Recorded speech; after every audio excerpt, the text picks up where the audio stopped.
anasema nilitaka kufahamu ukimwi haswa rasmi ulianza kugundulika mwaka gani? Ukimwi ulianza kugundulika mwaka gani? Naam, asante ndugu yetu kutokea Songea kwa swali lako. Naona jina lako umeliweka kwa kifupi ukijiita King. Asante kwa swali lako. Ndio, tatizo la ukimwi, yani upungufu wa kinga mwilini, lipo katika dunia yetu hii ya leo, lakini kipo chanzo chake kilichoanza kujulikana rasmi. Ukimwi kwa mara ya kwanza uligundulika katika nchi ya Marekani mwaka 1981. Madaktari kutoka katika nchi ya Marekani walithibitisha uwepo wa watu waliokuwa na udhaifu wa kinga mwilini. Madaktari kutoka katika nchi ya Marekani walithibitisha uwepo wa udhaifu wa watu waliokuwa na matatizo ya kinga mwilini, na hivyo hawa watu walishambuliwa na magonjwa mbalimbali. Walishambuliwa na magonjwa kama mkanda wa jeshi, magonjwa ya TB na magonjwa mengine ambayo yaliwashambulia, na hapo ndio madaktari walipothibitisha kwamba kuna tatizo la ukimwi. Lakini mwaka 1983 katika nchi ya Ufaransa, wanasayansi wakiongozwa na Luc, mwanasayansi huyu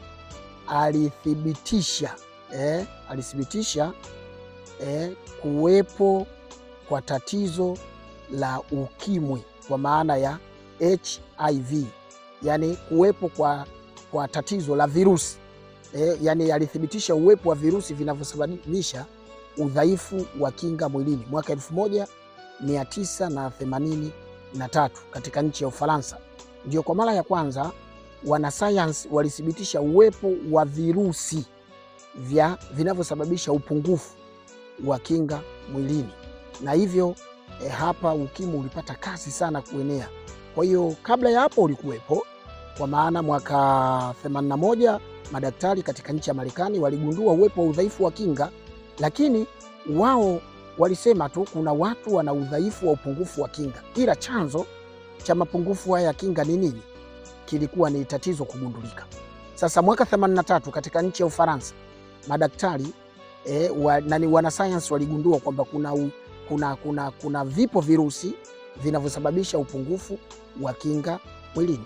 Lakini Marekani waliendelea na tafiti zao pamoja na Ufaransa kwenda mbali kidogo, lakini wao waliendelea na tafiti. Mwaka 1984 Marekani walitangaza rasmi kwamba sasa ni kweli kuna upungufu kuna virusi vinavyosababisha upungufu wa kinga mwilini, ambao ndo wakasema HIV, upungufu wa kinga mwilini, viko virusi vinavyosababisha. Kwa Marekani, wanasayansi wa Marekani walithibitisha rasmi mwaka 1984, lakini Marekani ndio watu wa kwanza kugundua kuna ukimwi, kwa maana kuna tatizo la upungufu wa kinga mwilini. Waliwagundua watu wao katika nchi ya Marekani, ila Wafaransa ndio watu wa mwanzo kugundua kwamba kuna virusi vinavyosababisha upungufu wa kinga mwilini.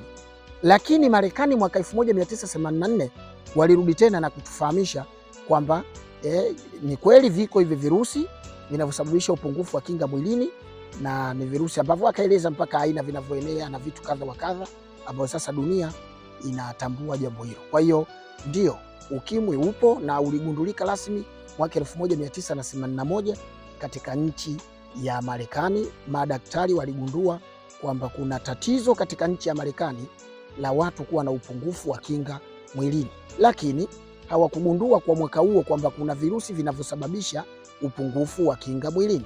Upungufu wa kinga mwilini rasmi wanasayansi kutoka Ufaransa waligundua hilo mwaka 1983, na baadaye Marekani walithibitisha mwaka 1984. Wanasayansi wa Marekani walithibitisha jambo hilo. Asante sana ndugu mdau kwa swali lako. Kama una swali lingine unataka kutuuliza, karibu sana kwa swali. Sisi ni Kimimbi Herbal Clinic, wataalamu wa tiba mbadala na tiba asili. Tunatibu matatizo yote ya kibiolojia kwa tiba pamoja na ushauri. Karibu sana kwenye kliniki zetu. Karibu.